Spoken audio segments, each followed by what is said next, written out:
I would like to quickly conclude. I started last time before going to the second part of the talk. So I just put on the blackboard here the main notation I introduced last time that we will use again today. So this is a simple dynamics I'm considering, which is a simplification of the Langevin dynamics. It's called the overdump Langevin with a potential V, okay?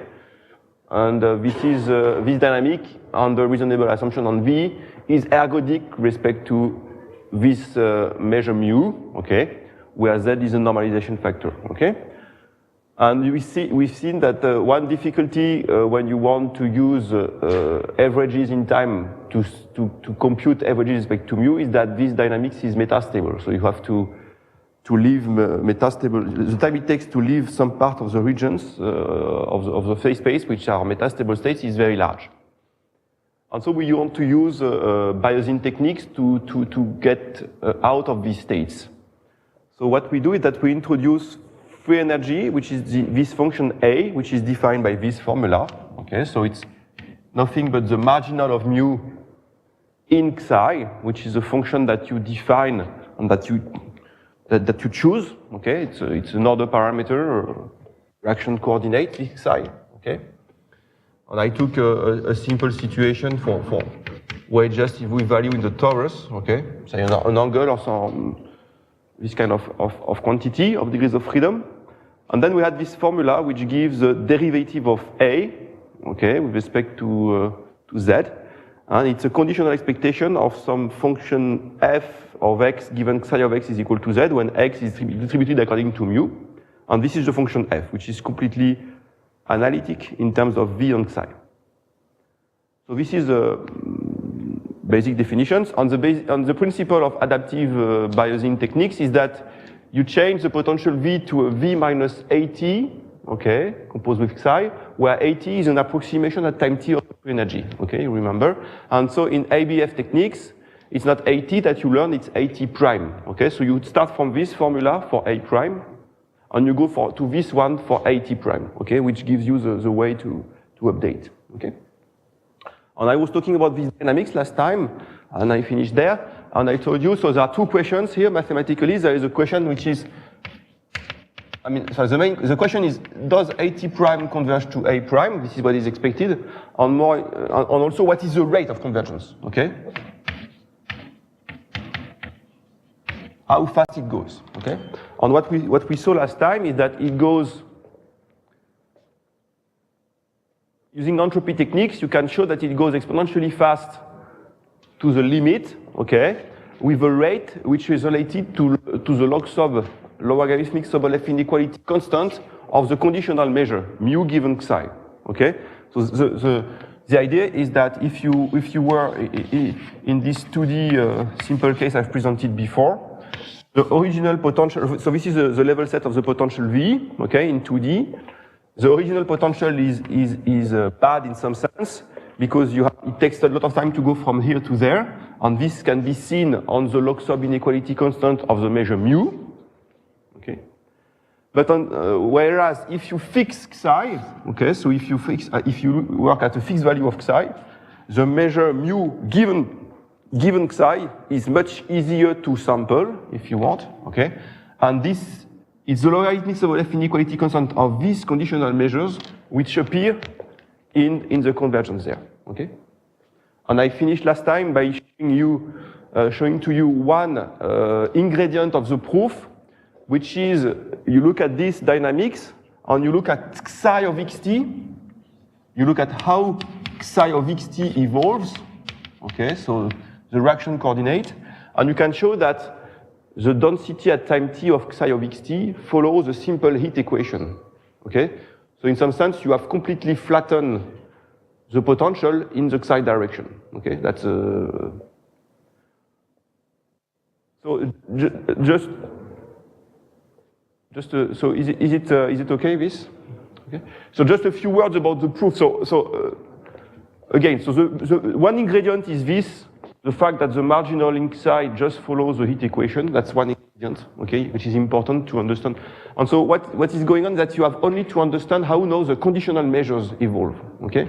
And to do that, you use entropy techniques. So here there is a you have to work a little bit. You have you look at the total entropy of psi with respect to the equilibrium measure, and you write it as the entropy of the marginals with respect to the entropy of the marginal of the entropy, the marginal, sorry, of the equilibrium measure. And then you have plus another thing, and you have some decomposition of the entropy, which tells you that it's actually the E little m here is nothing but the entropy of the conditional measures integrated against the marginal. Okay, so you use this decomposition of the entropy to compute how E evolves. Okay, so here you have to work a little bit but the two ingredients are there. One ingredient is this heat equation, and another ingredient is the decomposition of the entropy of the total entropy, if you want, into entropy of the marginals in psi plus essentially entropy of the conditional measures. Okay, so you have a kind of decomposition like that, and this is where really using this Lyapunov function, this entropy is important, because you use typically the fact that log of A times B is log of A plus log of B. So this magic formula comes from this algebraic relation.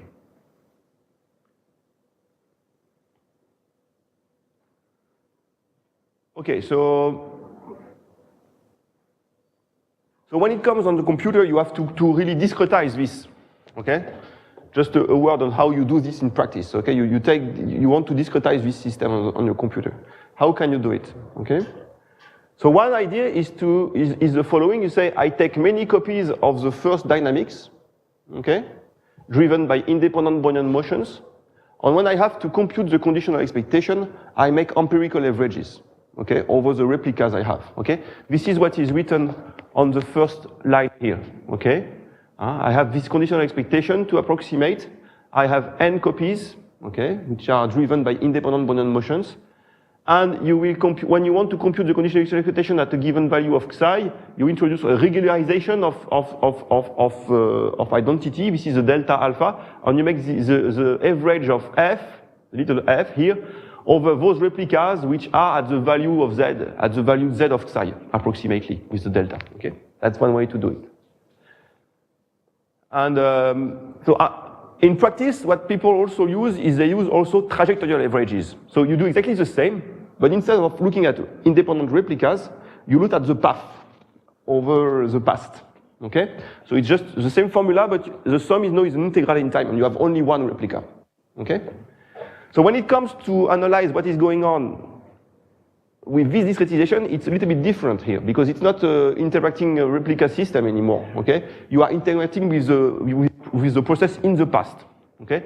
So it's more related to, for people who knows about that in the room, for polymers where they interact, if you want to do a self-avoiding walk or this kind of stuff, you want the walk not to go back where they have been before. It's basically this kind of models which is behind here. Okay? You have your path, okay?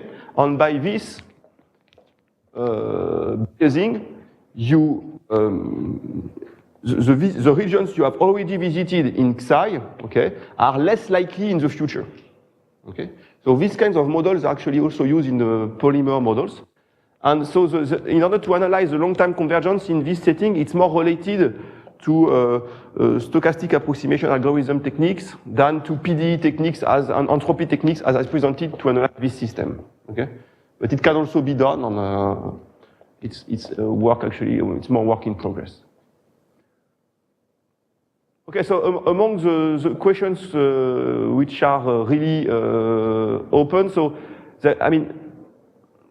So I just mentioned the extension of the analysis to situations where you use this kind of approximation. Okay, so more precisely, one big question in this context is to set up a mathematical, to find a mathematical setting where you explain why it's better to do that than to use the original dynamics. So in this context, we have shown that this log sub inequality constant is a way to measure how better this is compared to that, with a rate of convergence to equilibrium. In this context, how to measure the fact that this is better than doing a simple averages over the original dynamics, okay, is not completely clear, okay, and it's not clear how, for example, you could think of using asymptotic variance but it's how to get quantitative result is not completely clear. Okay, so this is one thing I would like to mention here. And another thing I would like to mention is this point, which is do the same, but with the original Langevin dynamics. You remember the one where you have velocity and positions. Okay. In this case, there is it's an hypolytic dynamics. Okay, and so in the dynamics, so this one. Okay, and so entropy techniques do not apply directly. Okay, so you can try to use hypocoercivity or this kind of ideas, but it's okay. For the moment, we did not succeed into proving that ABF converges for Langevin dynamics. Okay, it's used in practice, it works, so it should be true, but how to make it work is not completely clear.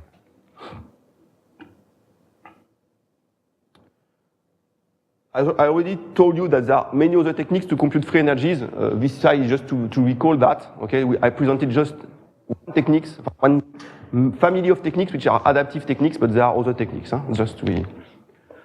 So I give here on this slide two references on molecular dynamics on numerical method in MD. So these are to enter the field, and also there is we wrote a book on free energy computation where we explain these adaptive techniques and other ones. Okay. What I said last time and today I would like to focus on something which is actually the main in the heart of my research now, which is not free energy but sampling paths. Okay, so we're not going to compute averages with respect to mu. We are going to look at paths of these metastable dynamics or of the Langevin dynamics, and we would like to understand if I have a domain where the system remains trapped for a very long time, and another domain where it also remains trapped for a long time, if it enters it, we would like to understand how I can compute those paths which go from one to the other. That's typically one question we would like to look at. Okay? And there is another question which is behind this picture, where you have these sets where you stay for a very long time. The question is the following. In many cases, people would like to approximate your original dynamics by a jump process, which only see these sets where you stay for a very long time. Okay? And the mathematical question is then, can you approximate your original dynamics, which lives in a continuous state space, okay, and which stays for a very long time in these sets,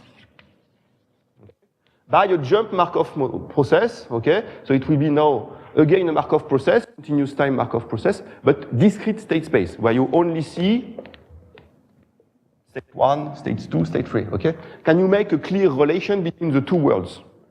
Discrete state space, continuous state space. Okay? That's the question, the two questions I would like to discuss. So here I just recall the dynamics again. So we are interested in dynamics now, not thermodynamics. This is a slide I presented yesterday about what are these sets where you stay for a very long time. So, okay, these are metastable states. So it could be, you remember, wells of the potential, or it could be entropic traps, so places where you have a lot of, it's a flat potential, okay, but it's very large and you have to find the door out, okay, and this is complicated, and this is why it takes time to go out if you are in the dark and you look for the door, okay. Typically the two situations I have in mind. And I show you maybe again this simulation which explain, I guess you remember, but since some people arrive in the meantime, this simulation where you have particles will interact with Lagrange potentials, and you really see this set where you stay for a very long time, okay? You stay in this state for a very long time, and from time to time you jump another one, okay? I remind you that this on the right is just, you take this conformation at time t, and you minimize the potential by just following these dynamics, okay? And you end up in the local minima of the potential, which is represented here. And you really see the jump here, okay? So this is a picture you should have in mind. So we would like to understand in the first part of the talk, I will talk about, I'm really interested in, if you want, only on this event. So how do I go from this state to another state, okay? What is the transition path, okay? And then I will explain how I can just simulate this efficiently. So just the jump process, okay? And how I can approximate everything by a Markov state model. Okay.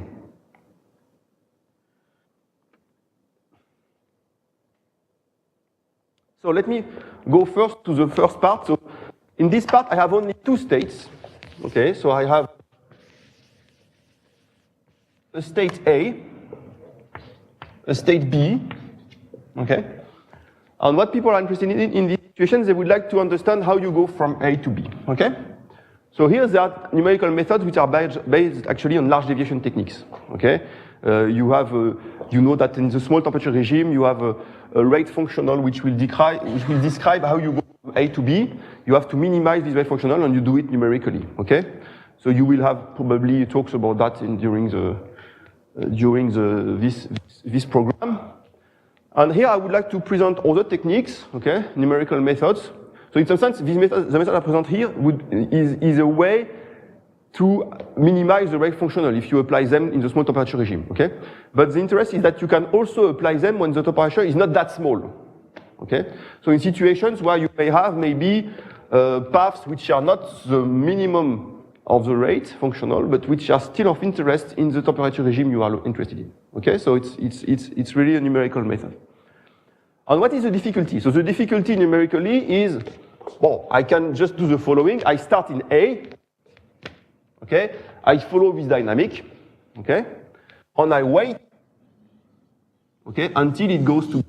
Okay? This gives me one realization of this transition from A to B, okay? And of course, the difficulty is what? Is that it takes a lot of time to go to B, okay? And so if you do this naively, in many cases of interest, you will never observe such a thing, okay? And we will see in the following situation where the probability to observe a path of this kind starts. So another way to restate it in terms of relativity is the following, and maybe it's important that I say it now. Another way to state it is the following. You start from a point which is close to A but outside of A, and you would like to see a path which goes to B before going to A. So you would like to see a path like that. Most of them, they will do that. Okay? And so again, it will be very difficult to observe such a path. Okay? And this part of the path is called the reactive path.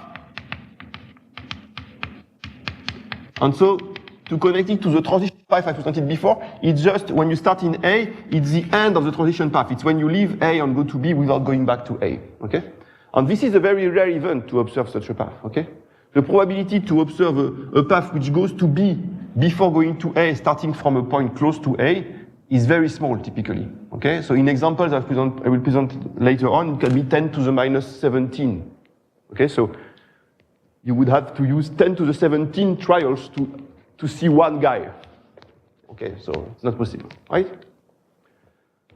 Okay, so the idea of the technique I will present now is to say, is quite natural, is to say, okay, it's difficult to go to B before going to A. That's very difficult. It's very rare.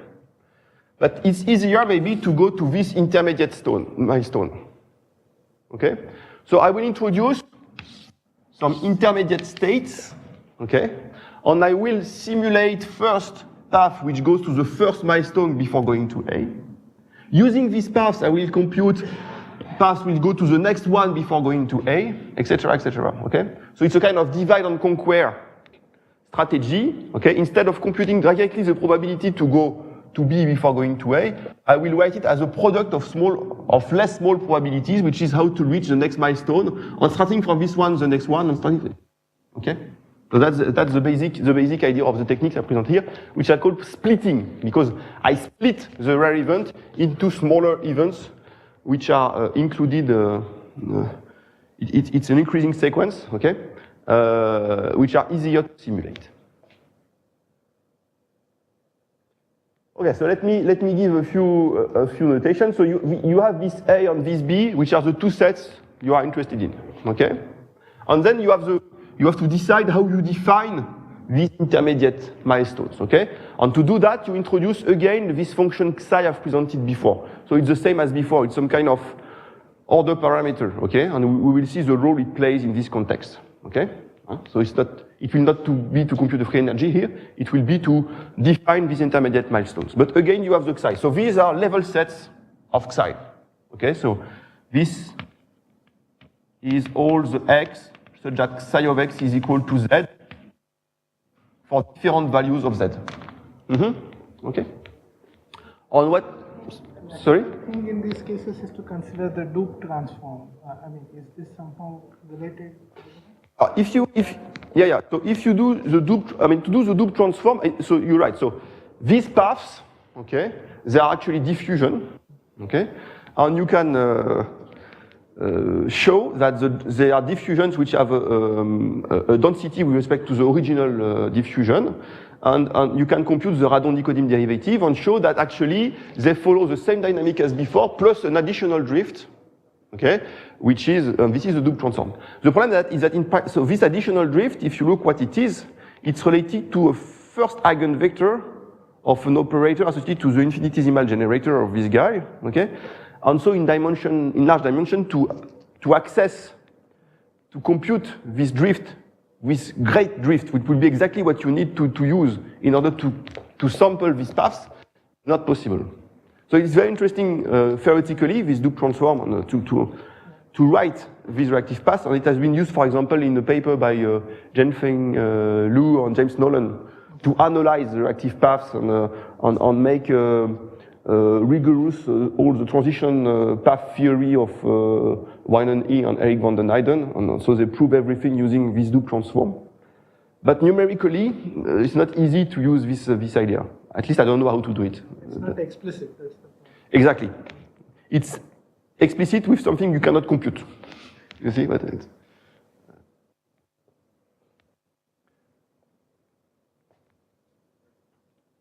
Okay, so you have this A and B, you have this psi, and the only thing I ask, what is written on this slide, is that I want A to be included in a level set which is psi of x smaller than z mean. So I have a z mean if you want here. And B is included in a psi larger than z max. So you have sigma max there. That's the only thing I ask on psi. Okay? And now I will use a multi-level splitting approach, okay? So this goes back to the 50s in the principle, okay? And I use an adaptive version of it, which has been originally devised by Frédéric Serroux and Arnaud Guyader in 2007, and we adapted it to molecular dynamics and paths and Markov chains more recently. And it's called adaptive multi-level splitting. So you will see that the adaptive feature of the algorithm is that you do not have to decide a priori where are the intermediate milestones, okay? Because you don't know what should be Z1, Z2, Z3, okay? So you would like the algorithm to compute it in an optimal way in some sense, okay? That's the idea. It's related, so there are other splitting techniques in AMD, in molecular dynamics, so it's related to other techniques, but different in various ways. I don't want to enter into the details here. I can answer questions if you want. If you know one of these methods and you would like to understand the difference in details, I can explain. Okay, so let's go now to the idea of the algorithm. So I already explained a little bit. So again, to formalize a little bit everything, I introduce the first heating time of B. I call it tau B. So this is the stop time. And the first heating time of A is tau A, starting from a point x0, which is there. Okay, this is x0. So I have a tau A and a tau B. Okay?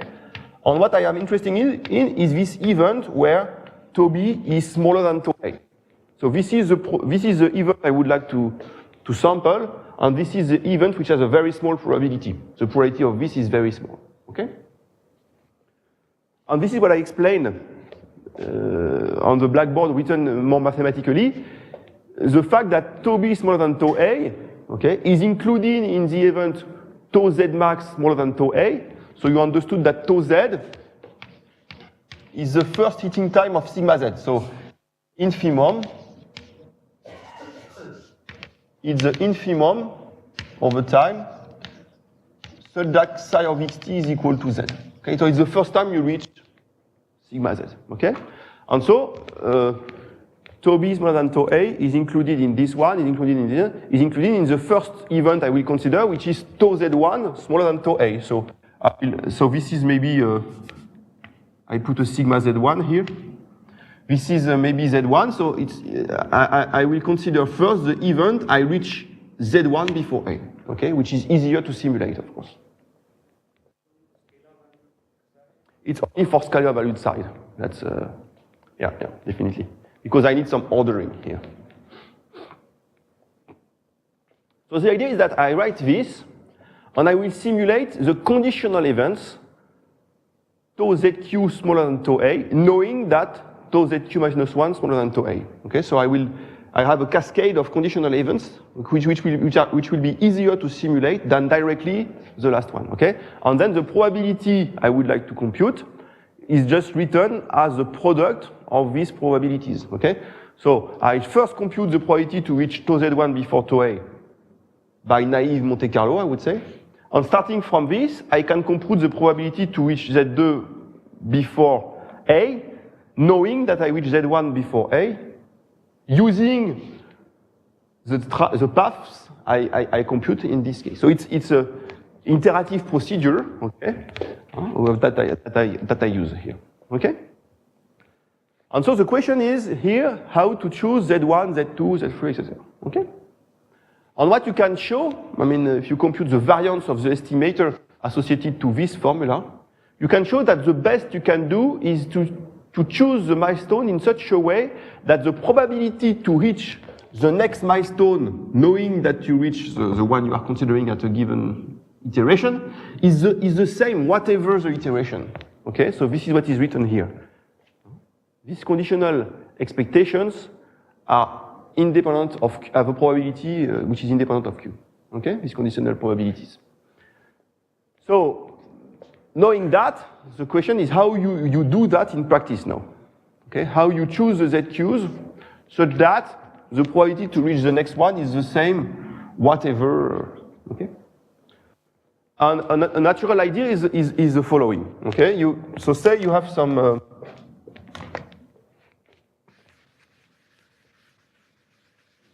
So I start without milestones now. I have only the starting point, and I generate a path. I generate paths. Okay, say 3 paths.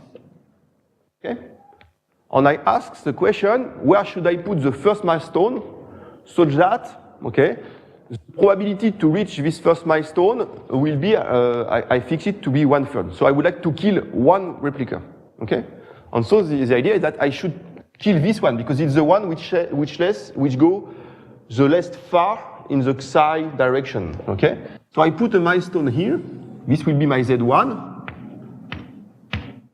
Okay, I will kill this guy. Okay, and now I need to get a new. I want to get a fixed number of replicas, a fixed number of trajectories. So what do? I choose one of the other one at random. I copy up to this level, okay, and then I finish with a new set of random numbers, okay, and this is now for my second iteration, the 3 paths I have to consider. What will be the next level set, it's this one.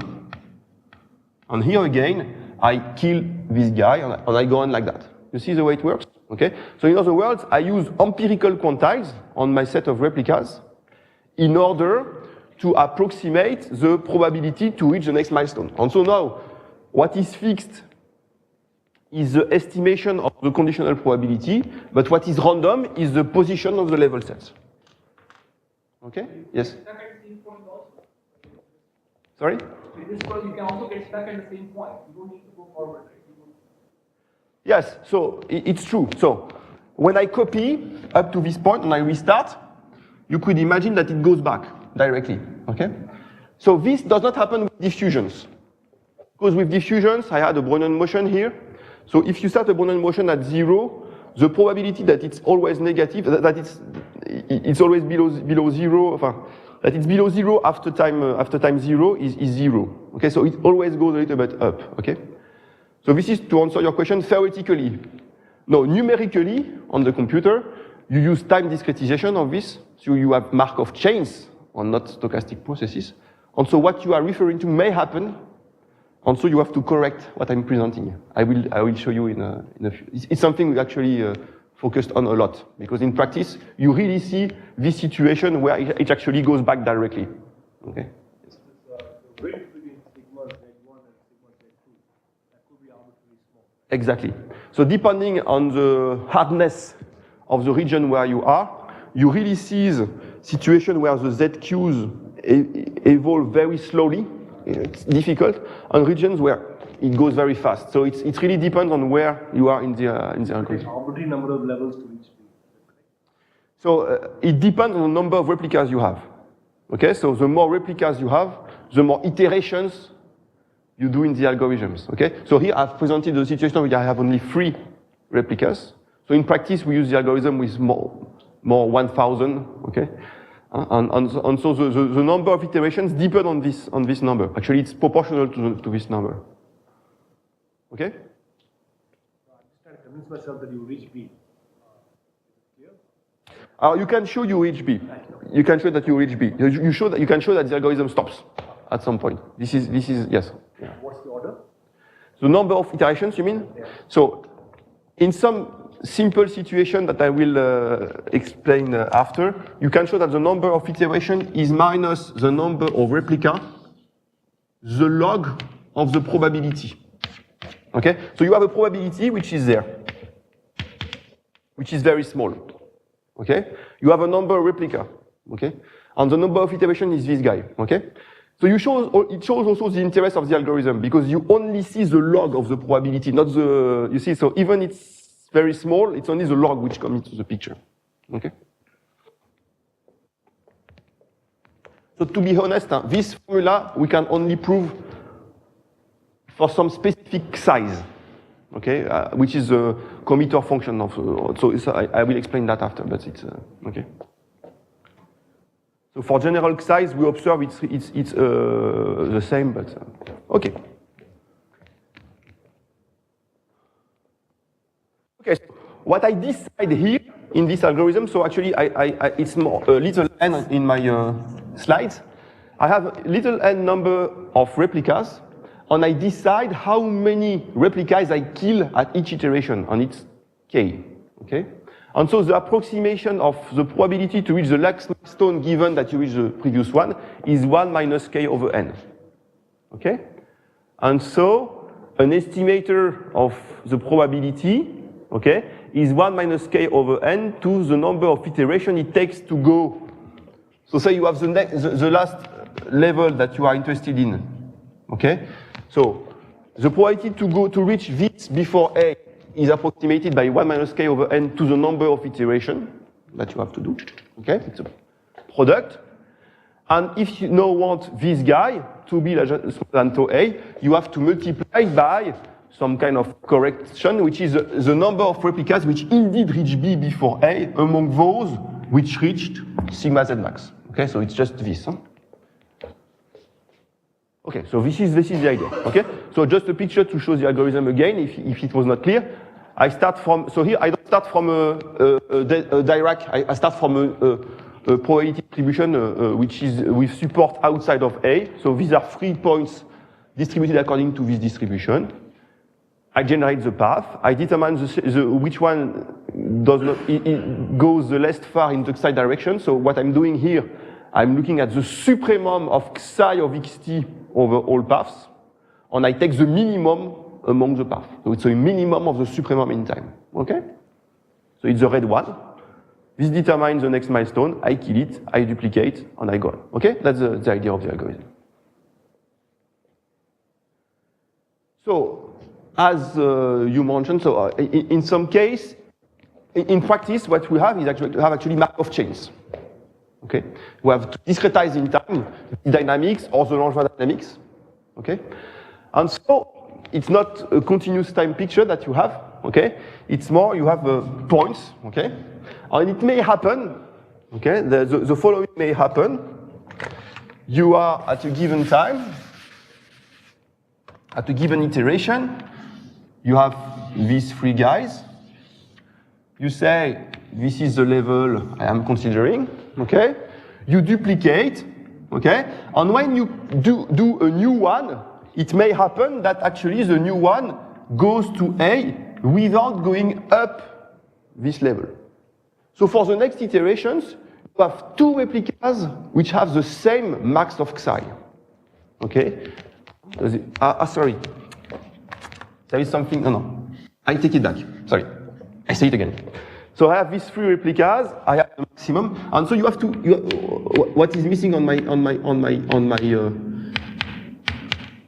picture is that it's discrete in time, so I have actually points here. Okay, so it's a point that I have, okay? So when I choose one at random, so say this guy, I duplicate, so when I duplicate, I copy up to the first point, it goes above.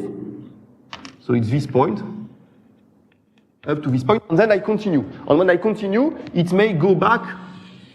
This is the new one. Okay, this one is killed now.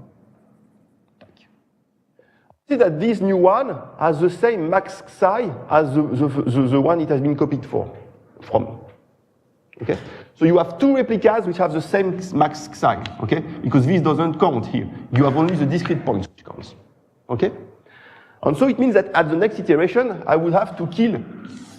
I mean, the level will be there, and I will have two guys at the same level. Okay, what to do in order to get an estimator which is reasonable? So what you have to do is actually to kill the two guys, not only one, and so to generate two new replicas. Okay, so this is what is written on this slide.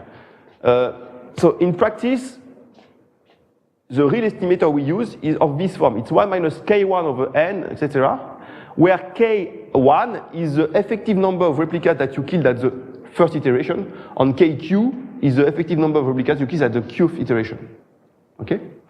And with this estimator, what you can show, and this is the main theoretical result in this part, you can show that the expectation of this estimator is the probability you would like to compute, whatever the numerical parameters, which are the number of replicas, the number k, which determines the level at which you kill at each iteration, and Xi. Okay? So whatever Xi, whatever k, whatever n, the expectation of the estimator is what you want. Okay? What was the last term then? This one is, as before, is this one, which is one at which sigma z max, I count the effective number of replicas which indeed go to B. Okay? So if they all go to B, it's just one. Otherwise, it's the proportion of guys which indeed reach B. Okay? So this result is important for two reasons. The first one is there is always this question in interacting replica system, which is, should I use more replicas? I have more computer power, what do I do? Should I use more replicas, or should I use the same number of replicas and do independent copies of the algorithm to make an average? Okay? And this result tells you, at least it's unbiased. So you can safely use, say, a fixed number of replicas and use many independent instances of this algorithm to make an average of the estimator you get at the end to get an approximation of this. Okay? So this is interesting because it's a standard Monte Carlo procedure. You can have error bars, you back to the standard case. Okay? So that's, and it's easy to parallelize because you just, these algorithms, they do not interact. Okay? Just at the end, you gather the result to make an average. That's the first interest. The second interest is that since it doesn't depend on Xi, this expectation, it means that in practice, what you can do is that you can do experiments with different values of Xi, look at the estimators you obtain with different values of Xi, and check if the confidence interval overlap. Okay? And this gives a way to be confident in what you are doing, say. Okay? So it's the fact that Xi is just a numerical parameter in this setting is very interesting because you can test various xis. Okay, it goes back to the 1D equation. Xi is 1D, so it's in some sense a restriction. Yes, but you can test many xis, okay, and check that the results do not depend. Okay, okay, so maybe I will just one thing we can do also with this algorithm that I would like to add. When I started this presentation, I said I'm interested in this path which goes from A to B. And the time it takes to go from A to B is in particular very interesting in practice because it's called the transition time. And 1 over this guy is related to the transition rate, which is used to parameterize chemical reactions. Okay, so that's something people would like to compute. So how do we go from this? How do we use this AMS algorithm to compute transition times? That's what is written on this slide. So the way we do it is the following. We introduce a first milestone, okay?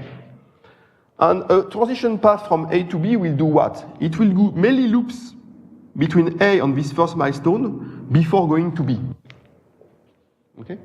How many loops it will do? It's typically 1 over P. PB is the probability starting from this milestone to reach B before A. Okay? So I have this formula which is 1 over P minus 1 times the time it takes to make a loop plus the time it takes for the last path to go from A to B. This is an approximation of the time to go from A to B. Okay? So this formula, this is the formula we use to compute using this algorithm, the time it takes to go from A to B. Okay? So using this technique, you can now play with this technique and see what is going on. Okay? So for example, you can start with a 1D case. Okay? You can say, I take a double well. Okay, a simplest situation you can think of. So this is a double well potential in 1D. Okay? So Xi here you don't care, there is only one Xi in some sense. Okay? You have minus 1, you have plus 1. You start from minus 0.9, say, and you would like the time it takes to go from minus 0.9 to minus, sorry. You have minus 0.1, which can be used as a sigma z1 to compute the loop. And you are interested in the time it takes to go from minus 1 to 1. Okay? And this 1D example is interesting because from large deviation results, you know the time it takes. Okay? You know that the time it takes is exponential beta, I put a delta V, okay? Delta V is the height of the barrier you have to go through to go from A to B, okay? You know that the time is like that. And so first you can check this. You can check that the time is indeed exponential beta delta V, okay? You can also look at interesting things, which is the length of the reactive path. So you start from minus 0.9, you go from to A to 1 before going to minus 1, so these are paths like that. And you're interested in the time of these paths, depending on temperature. And you observe actually it's this kind of, so you compare first DNS, so you have two curves each time, a green one and a red one. The green is done with pure Monte Carlo, and the red is done with AMS, and the temperature changes here. So it's large temperature, smaller, so it becomes noisy for the Monte Carlo. And then here it's for very small temperature. So depending on temperature, we plot the result we obtain with AMS. And you see, I don't know if you see it very well, but you see that in the small temperature regime, it's actually a distribution for these times, which is shifted with time, okay? And you can show it's actually a shifted Gumbel distribution, the time it takes, the time starting from minus 0.9 to go from 1 before going to minus 1. So the reactive paths, you don't have this exponential behavior, okay? It's really the transition path for which you have this exponential behavior. Okay, this is just to play. What we are doing at the moment now is that we are implementing this technique in a code which is called NAMD, which is not another molecular dynamics code. So it's a big code which is used by biologists to compute various things on molecular systems.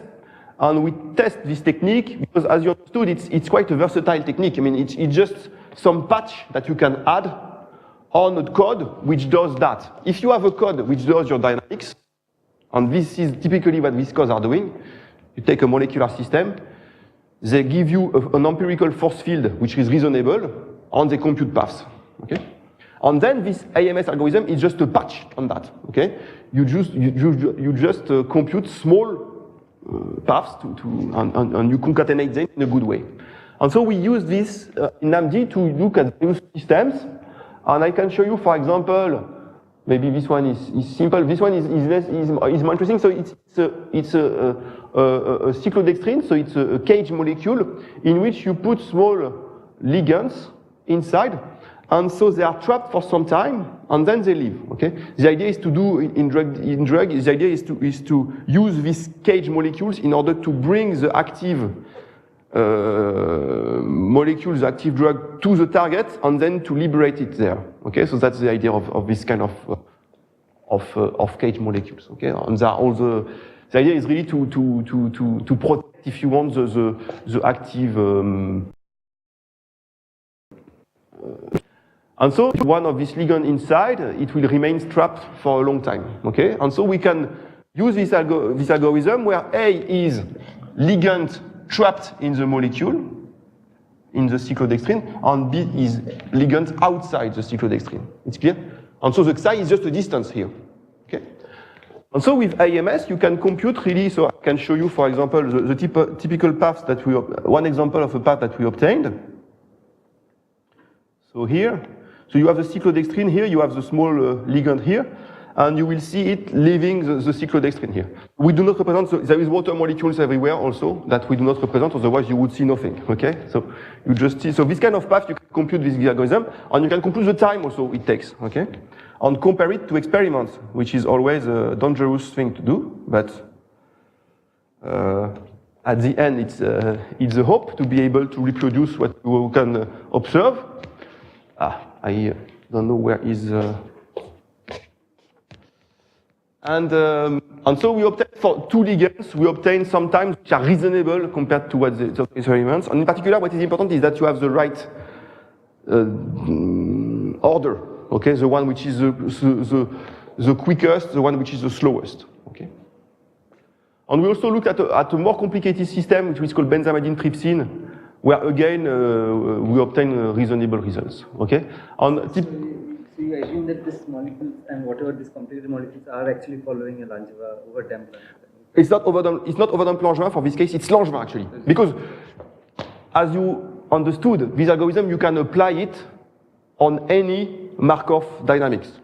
Give me a Markov dynamics, discrete time, discrete space, whatever you want, you can apply this algorithm. So in practice, in NAMD, what is used is Langevin dynamics. So we apply it with Langevin here, not with overdamped Langevin. So you ignore the water molecule. It's just a big molecule. So actually, okay, it's Langevin with water molecules, which for maybe for you is a little bit weird because one way to prove, to derive Langevin dynamics is actually to erase small molecules around a big one.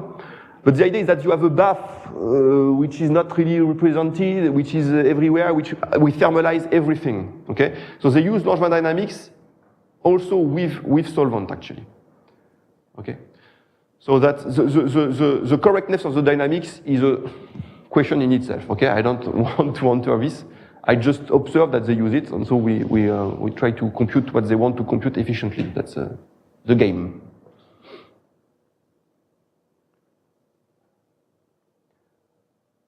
Okay, so we apply it also to neutronic. So yeah, so just to summarize, I said on this algorithm. So you can perform many independent realization of AMS and make averages and use psi as a numerical parameter to get confidence in what you are doing.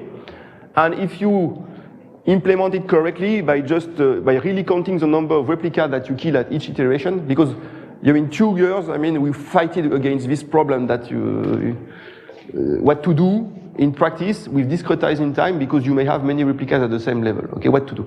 And so at the end, the answer is really just kill everybody at the level, and it works. So we are current. Okay, so there are there are various variations about the algorithm, but I don't want to go into the details here of that.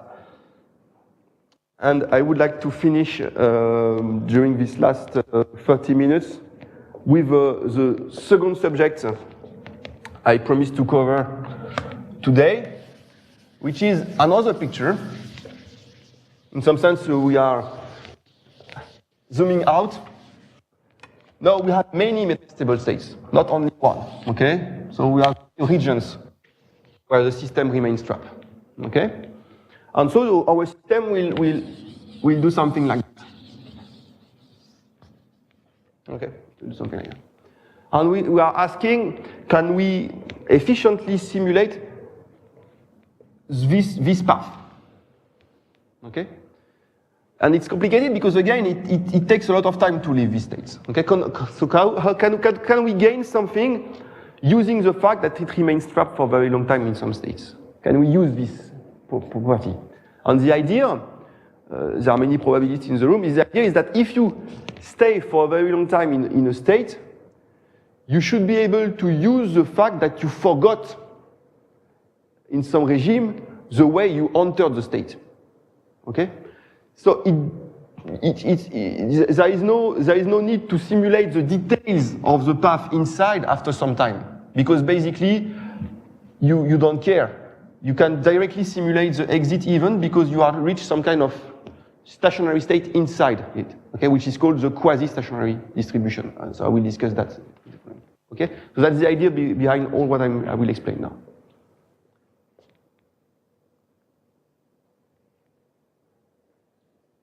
Okay, so all this comes from, again, as you understood, I'm working on algorithms. So all this comes again from an algorithm. So this one has been designed by Arthur Voter, who is a researcher in Los Alamos National Laboratory. Okay, and originally what we wanted to do is to understand this algorithm, okay, which is called the parallel replica algorithm.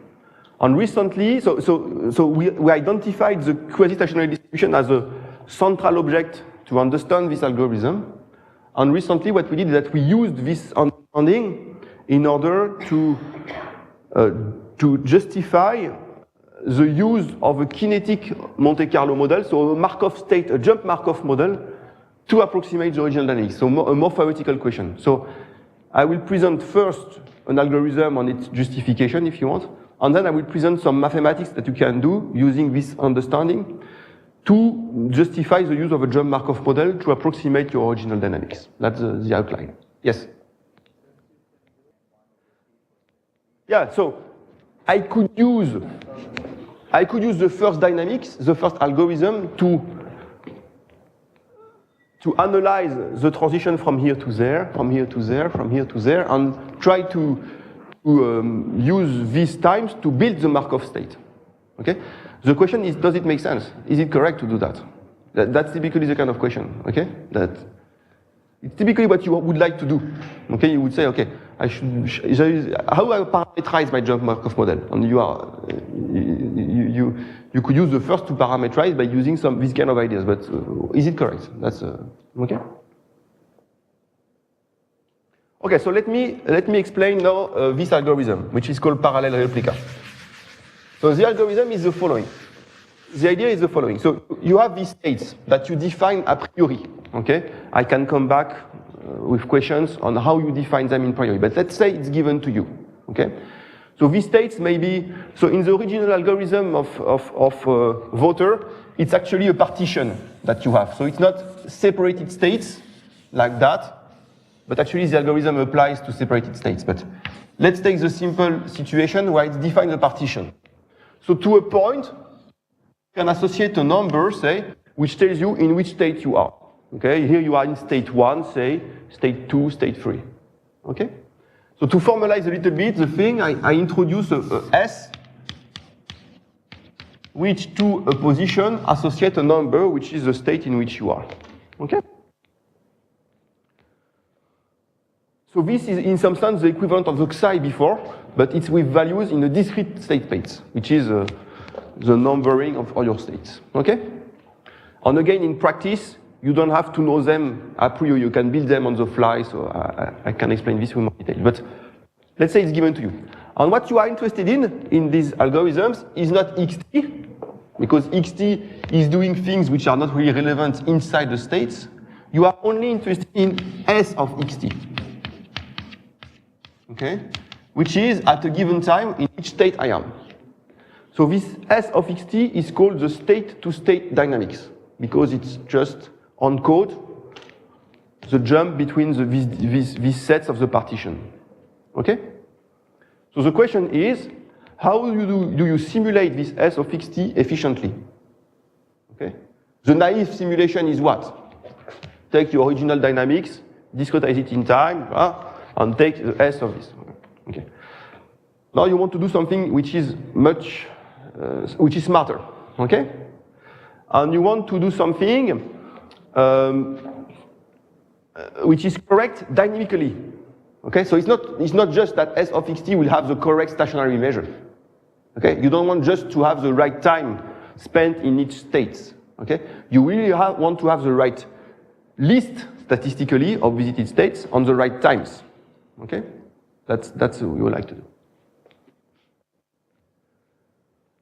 And so to understand this algorithm, I need to introduce this QSD. So let me explain what it is. So you have your dynamics, okay? And as I told you before, in one state, it will stay for a very long time, okay? So let's consider a state. So it stays for a very long time in this state, okay? So if it stays for a very long time in the state, you can look, there is a natural object, which is, you take the endpoint, xt, and you look at the distribution of this guy, okay, conditionally to the fact that you have been in this state up to this time. Okay, so you take xt conditional to the fact that the exit time from the well, I call it TW, so W is one of these states, okay? Let's say it's a well, W well, okay? So conditionally to the fact that the exit time from W is larger than, okay, you started in the W, okay, and you look at this. And you look at the law of xt given that. And now you would like to look at the long time regime, so you look at t goes to infinity here. And this is a distribution, a probability, sorry, it's a probability distribution which is supported in W, okay? It's called, I call it nu here. And it's called the quasi-stationary distribution. So it's like a stationary measure, if you want, but except that you have this conditioning procedure, which changes quite a lot of things in this setting, okay? So does this make sense? It's clear, this thing, okay? So you understand that intuitively, if the process remains sufficiently long in W, it will be reasonable to assume that the process at time t is distributed according to nu. Okay? And now there is thus a natural question, which is, starting from nu, how do I leave W? Okay, so if now x0 is distributed according to nu, what is the law of the time it takes to live now on the point where I live, which are the two random variables which will completely characterize my exit event. Okay, that's the question I will look at. Before that, I would like to give to you another interpretation, another formula to define this QSD. I'm a PDE guy originally, so I like PDEs. So there is a PDE problem related to the QSD, okay, which is written there. Okay, so what do? I take the infinitesimal generator of my dynamics. So here, in this simple case of a Dampf-Langevin, it's this infinitesimal generator. Okay, so a differential operator. I take the adjoint, L2 adjoint of it. So this is what appears in the Fokker-Planck equation I've written yesterday, 2 days ago. Okay, so this is the L2 adjoint. And so I consider this operator on W with zero boundary condition on the boundary, okay? So absorbing boundary condition, if you want, from a probabilistic viewpoint. So this L star with Dirichlet zero boundary condition on W, you can show that it's an operator. So the inverse of this operator is compact, okay? So it has a discrete spectrum, okay? It's a negative operator. So you can take the first eigenvalue in absolute value, they are all negative, huh? and associated eigenvector. Okay, and you can show there is all, it's not degenerate actually, yeah? So there is a unique eigenvector associated to this first eigenvalue, okay? And this is what I wrote here, okay? The lambda 1 is the, minus lambda 1 is the first eigenvalue of L star with Dirichlet boundary condition, and U1 is the associated eigenvector, okay? So you can show again that U1 is unique up to multiplicative constant, and that it has a sign actually. It has a sign on W. So if you normalize it, you can make a probability density with U1, okay? And this is nothing but the QSD. Okay, so the QSD is the first eigenvector of L star with homogeneous, Dirichlet homogeneous boundary condition, okay? Properly normalized if you want to get a probability distribution, okay? So that's also the new. And the last thing I would like to say about this QSD is what I started to say here. If I stayed for a very long time in W, I am approximately distributed according to nu. How do I leave W now? It's very simple, the way you live. You have these two random variables, the time and the point, the first hitting point on the boundary, okay? They are independent random variables, okay? So I have only to define the law of each of one to define the law of the couple. So the first one, the law of the exit time, is exponential, okay? So TW is exponentially distributed with parameter actually lambda 1, which was the first eigenvalue I've presented before, okay?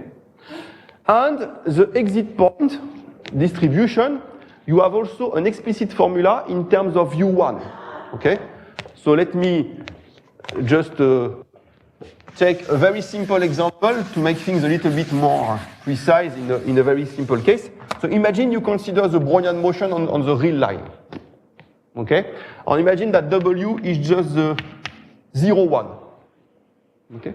So what is the QSD? It's the first eigenvector of the Laplacian with Dirichlet boundary condition at 0 and 1. So it's just a sign properly normalized, okay? A sign px, something like that, okay?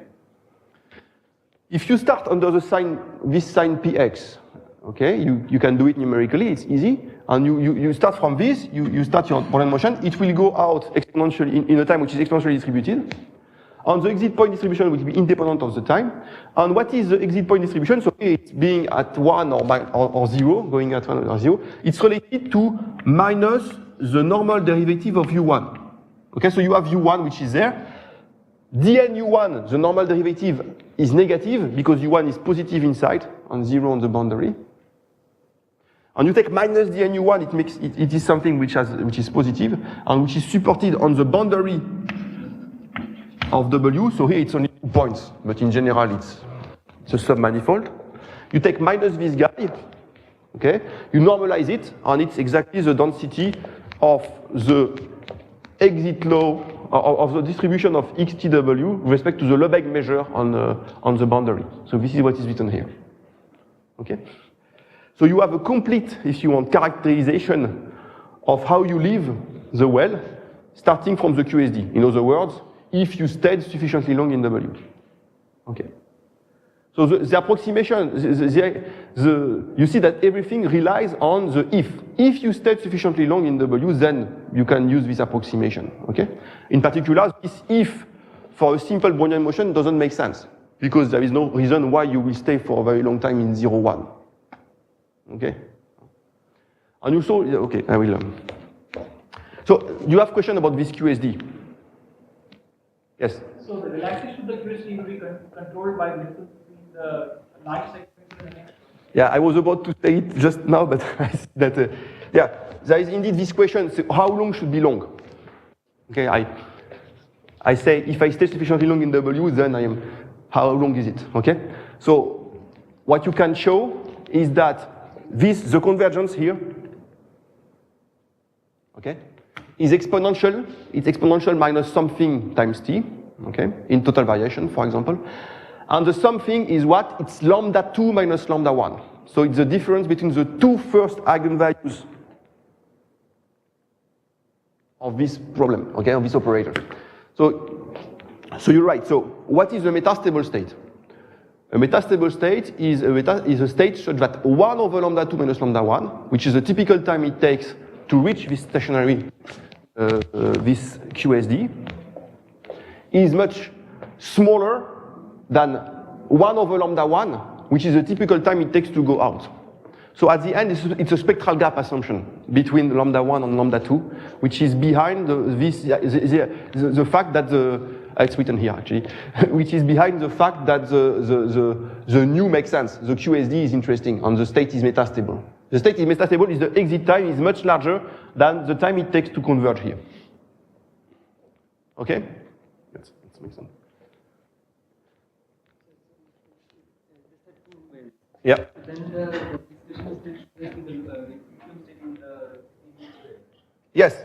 So you have as many QSDs as many W's. Okay. Is that clear that it's the same as what you find by putting this absorbing boundary condition?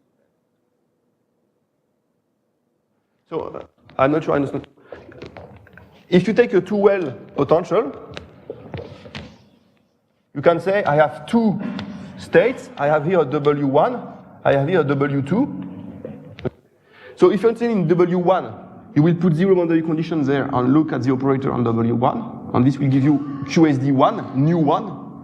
And on the other well, you will put a Dirichlet boundary condition here, and this will give you a new 2. But it's not your question.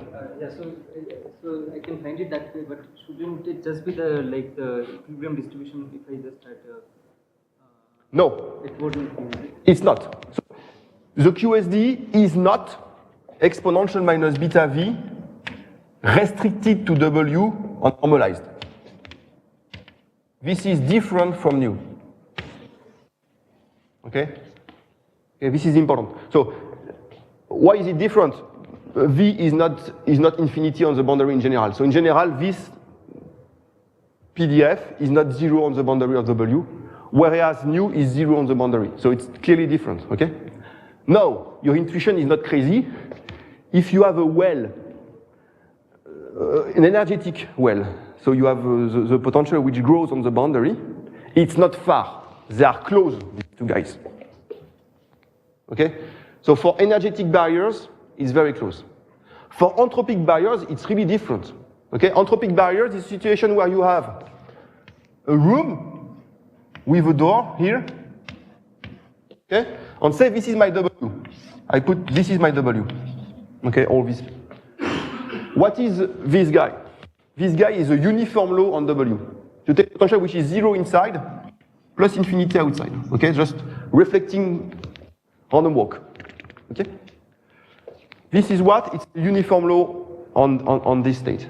Okay? What is the QSD? It's something different because it is 0 here. Okay? And then it goes to something uniform as well. So you see, there is some kind of, if you plot the first eigenvector, you will see something else. It sees the door. Okay? Because you will have Dirichlet boundary condition here, and dn is 0 here. The normal derivative is 0. Okay? In terms of, in this situation, this problem would be u1 is equal to 0 here, and dn u1 is 0 everywhere else on the boundary. So it's something different. Okay? Yes? So what happens when the times are comparable? I understand you say you will not use these approach. So the whole point of the algorithm I will present is that you will check if this is true or not. You will check the stationarity of this. Okay? So in the case the two times are more or less equal, it will be omega dependent in the sense that it will be because it will be almost sure. Okay, so you will have for some paths it will take sufficiently long so that it's reasonable to use it. For some paths it will not. You see what I mean? So so in practice, in the numerical method I will present, you will check if this is true or not. Okay, so that will be the way out, I would say. Okay. Are there other questions now on this? Okay, so now I will present an algorithm which will be based on all this. You will only need to use two properties, which is the fact that tau W and x tau W are independent, okay? On the fact that tau W is exponentially distributed, okay? With these two properties, I am able to make an algorithm which is very efficient to simulate the state-to-state dynamics, okay? That's, I am able. Arthur Voter was able to, okay, to do it, okay? Let me explain how it goes. I will go back to this link with Markov state model later, so what is the idea? The idea is written on this slide. So imagine you have so the algorithm goes as follows. You have one replica, one path that you follow using the original dynamics. And then it happens that you observe that it remains trapped for a very long time in the, we have to decide the time, okay? But it remains for a very long time that I have to explain to you how I decided. And then what do? I say, I've been for a very long time in this state. I should be able to use the fact that now I'm close to the QSD, okay? So this is not the way it is written in the original physical paper, okay? They don't know about QSDs, and okay, but I explain, okay? I use it with this language. So I should use it. I should be able to use it. So how I use it? The idea is that I will distribute inside my well many initial conditions independently distributed according to the QSD. Again, I need to explain how I do that, but let us assume for 1 second that you can do it. So here you have, say, 7 now points which are distributed according to the QSD, independent, okay? And now you make a race between these guys, okay?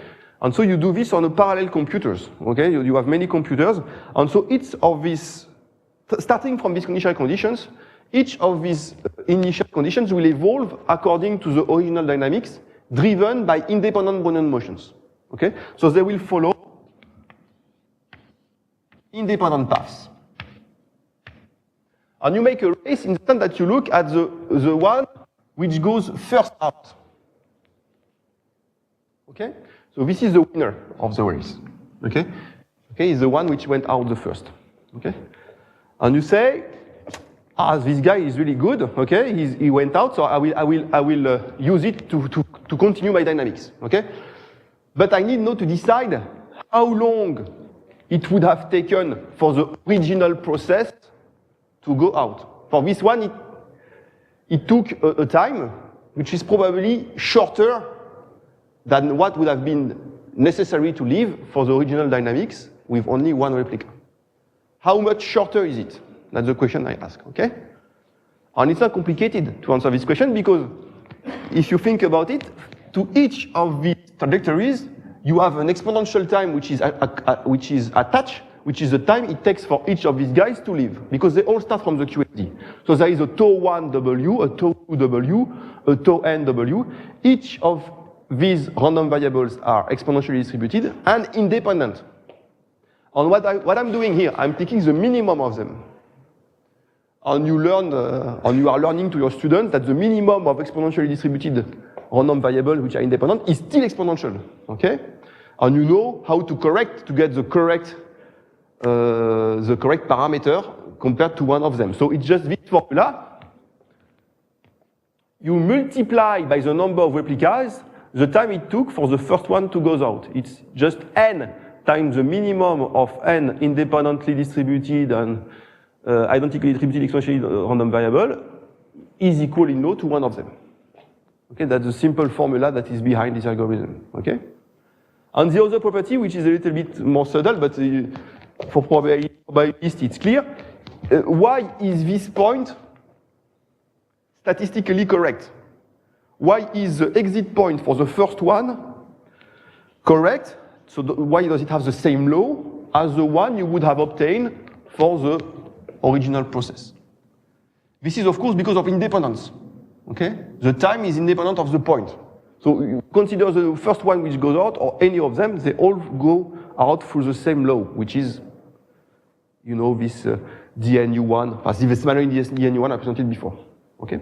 So in other words, by looking at the first one which goes out, okay, you are, and by rescaling the time using this formula, you are simulating exactly the exit event.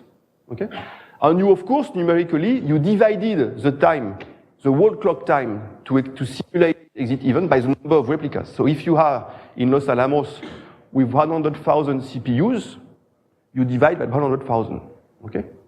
Which may not be sufficient for some applications, but it's already something. I mean, you just, it's like, for PDE guy, it's the fact that you divide the computational time as a number of CPU you use is great, because usually it's not that good, parallelization techniques, okay? So it's a way to parallelize time very efficiently, let's say, okay? So there are two small things that I put on the carpet, which is the time to go out on the way I obtain these points, okay? And so the way it is done in the original algorithm is that a time is chosen a priori, okay? You say, after 1 picosecond, something, I am under the QSD, okay? This is the way it is done originally. It's because its algorithm is used in material science, and they have ideas on the typical shape it has, and they can use harmonic approximation to understand the time it takes, because there are some understanding of what is going on, okay? So you just choose this time, okay? I will explain after how you can do otherwise, but you choose this time, and so you have your dynamics which goes on. If it stays for this time, I call it tau core this time, it's called a correlation time. Then I go on, and I need to distribute many initial conditions according to the QSD. How I do it, okay, in practice. I start from this point, I run the dynamics. If it stays inside for the time tau core again, I keep the endpoint. Otherwise, I discard, okay? And I do this as many times as need for the computer. So this is a pure overhead, okay? Because just a preparation phase for the next step, okay? This is called the dephasing step, okay, this preparation phase. And then there is the parallel step I've already presented before, which is the run, the race between the, okay? So this is the whole algorithm, okay? You test if you stay for a sufficiently long time, then you prepare many initial conditions, dephasing, and then you go to the parallel step. So it's decorrelation step, dephasing step, parallel step, okay, yeah. For some reason, you already knew the polarization distribution. You don't need to do the yeah. So it's the same answer as the DOOB. I don't see, it's Abhishek who, okay, as the DOOB. What is the casual distribution? It's the solution to this eigenvalue problem in high dimension, okay? So typically you don't know it. But if you knew it, you could use it to simulate initial condition according to that, okay? Using Metropolis hastings or any simulation methods. Yeah, definitely. This is what I do when I do with students the simple Brownian case. I know the QSD, so I just sample according to that using a simple reject procedure. I mean, it's for inverse distribution, inverse function repartition procedure.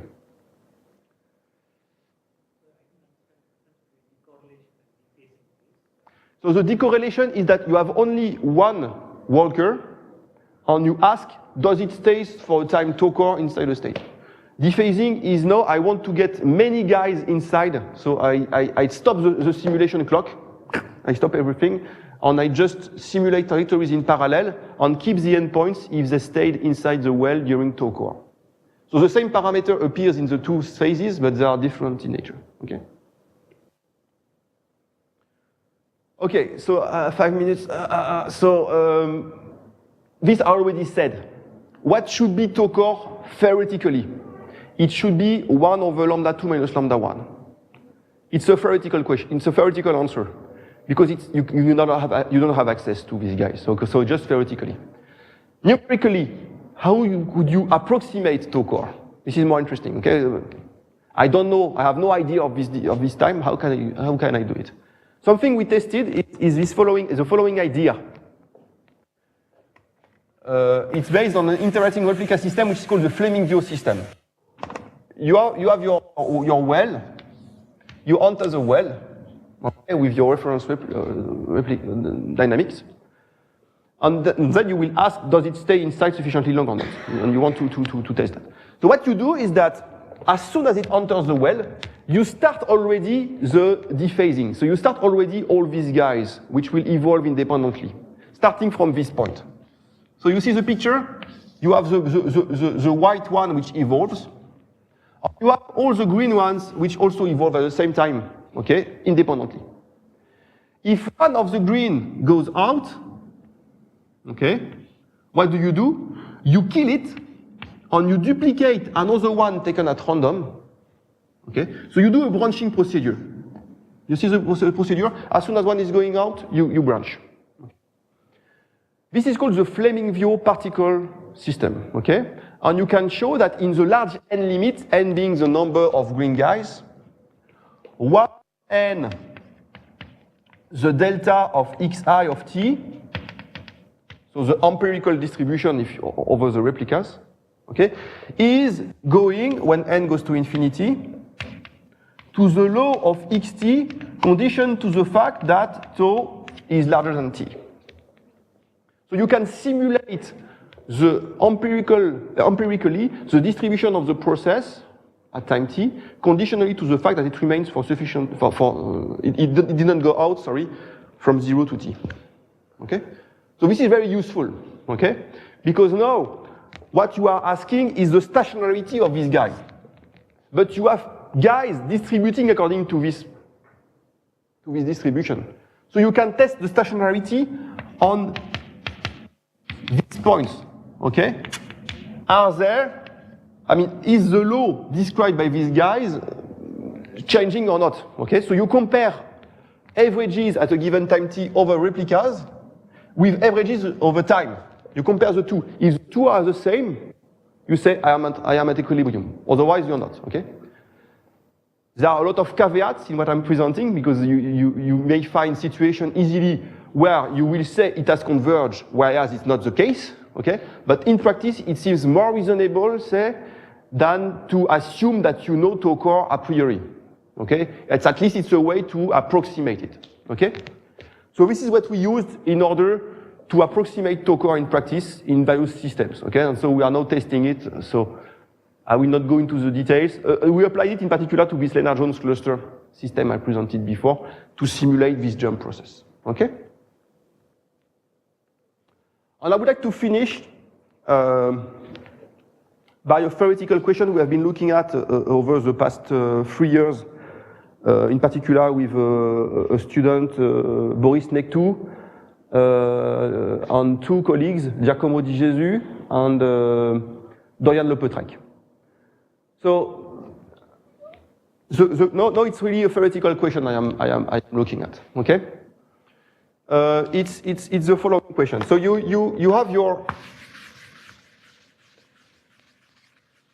domain, W, and you would like to look at the exit event from W, okay? And so we have this QSD tool, okay?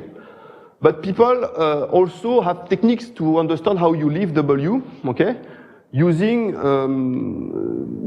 all empirical transition state, a theory which is called transition state theory. So let me explain what people are doing to build the exit event. They look at the minimum of the potential V on the boundary of W. So say you have 3 local minimum here, okay? Z1, Z2, Z3. These are the local minima of V on DW, okay? And then you have a global minimum X0 inside W. What they do is the following. They use so-called Eyring-Kramers law or Arrhenius law, okay? So they say, let me introduce lambda 1, lambda 2, lambda 3, 3 rates, which are some constant exponential beta delta Vi. So delta Vi is nothing, it's V of Zi minus V of Vx0. Okay? So if the height of the barrier, okay, between saddle points on local minimum. So here you have 3 parameters, lambda 1, lambda 2, lambda 3, if you have 3 local minima. And now they say, in order to understand how you live, on where you will be living the W, you just have to do the following. You just introduce exponentially distributed time T1, T2, T3 with parameter lambda 1, lambda 2, lambda 3, which are independent, okay? And you say that the time it takes to go out will be the minimum of these guys. So it's the minimum of T1, T2, T3. The point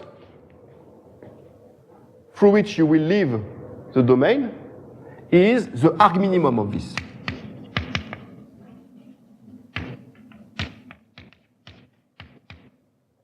Okay.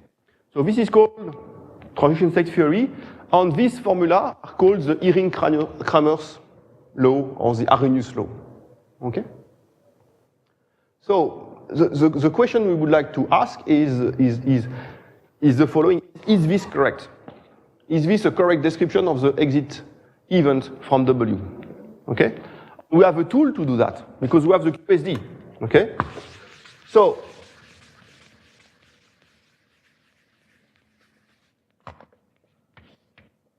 with the QSD, if I make the same picture, I know that if I stay sufficiently long in X in W, I know that I am distributed according to the QSD. Okay, so I have in some sense X0, which is according to nu. And so I can look at TW and XTW and compare this to that. Okay? One good thing, for example, is that TW is already independent of XTW, which is also the case here. T is independent of I. Another good thing is that TW is already exponentially distributed, okay, with some parameter, because here you know that T is exponentially distributed with parameter K1, lambda 1 plus lambda 2 plus lambda 3. Maybe lambda is not good because it refers to the eigenvalue. So let's call it K1. Okay, let's put some K's, it's better. So K1 plus K2 plus K3. Okay, so then the question is, of course, how lambda 1 relates to this sum. And we know on the left that XTW has a distribution which is minus dnu1, dnu1 times the Lebesgue measure on the boundary normalized, okay, over some z. Okay, so the question is, if you want, so I have this z1, this z2, this z3. I look at the probability to go out around z3 compared to go out around z1. I look at this ratio, okay? The probability that XTW is around, so égal z3 over the probability that XTW égal z1 is a ratio of integral with dnu1 over various sets. There is a set sigma 3 and a set sigma 1. And here, with this formula, I know that the probability that I is equal to 3 over the probability that I is equal to 1 is K3 over K1 over K1. Okay? So, again, I have to compare this ratio to this ratio. Okay? And so what we did, so I really don't have time now, but I will be happy to discuss with those of you who are interested, but what we did with Boris, Giacomo, and Dorian is to prove that indeed this guy goes to this guy, okay? And this probability ratio goes to this ratio here, okay? So, and to make a link with large deviations, okay? If you look at the Freiling-Wenzel book, you will see things on this exit event, okay? And you will see result on this, okay? On the probability to go throughout around a point compared to the probability to go out another point, okay? But it will only give you result on the log of this, okay? What we obtain with our technique is that we really obtain the prefactors here, not on the log. So we really obtain precise asymptotic on the first exit point distribution, okay? And the technique to do that is really to look at the eigenvalue problem I've presented before.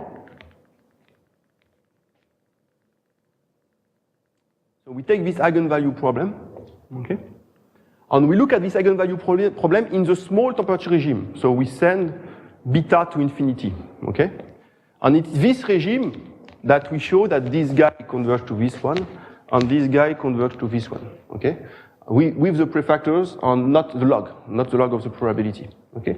So that's the result we have obtained, and okay, there are much more to say, but my time is completely out. So my time is completely up, so I will not.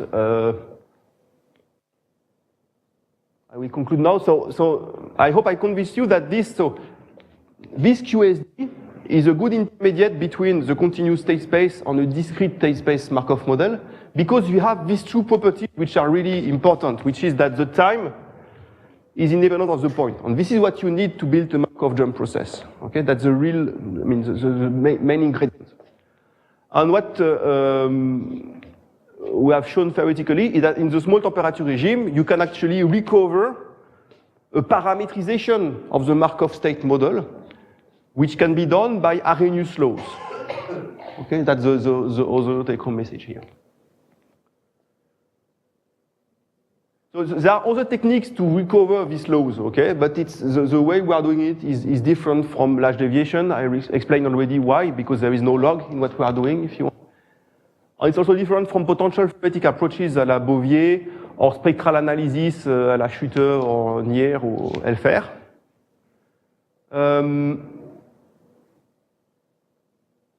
So I presented essentially two ways to analyze dynamics. One which was I have A and I have B and I just want the transition. And the other one was I have many metastable states and I just want the state-to-state dynamics, okay?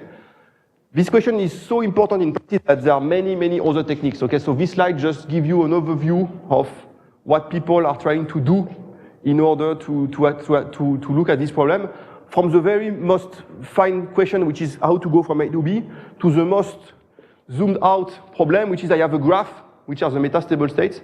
I have rates between these nodes on edges, okay? And I just want to analyze what happened on the big graph that I have, okay? So then it goes to graph, numerical techniques on graph, okay? So you have the whole range of questions which is addressed in the literature, and so it's